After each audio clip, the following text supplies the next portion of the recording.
السلام علیکم ګرانو کتونکو، جواد علي زین یم. کتونکو یو افسوسناک خبر د تاسو سره شریک کوم چې د هغې تعلق د ضلع تورغر سره دی. ویل کېږي چې د ضلع شنګلې جټکول سره تعلق لرونکي ضلع تورغر ته تلو تحصیل نصرت خیل بلکوټ کې ډریور نه ګاډی بې قابو شو او کندې ته پرېوتو.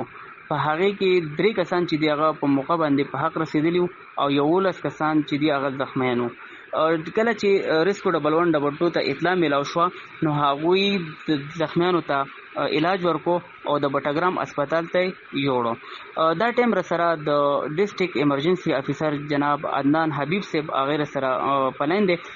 جی سر، د دې واقعیا څه تفصیلات دي؟ جی بالکل، دا نن 3:55 باندې موږ ته کنټرول روم ته اطلاع شوه چې دا شان یو جیپ ښکته کای ته پرېوتی دی او پای کې کسان زخمی دي.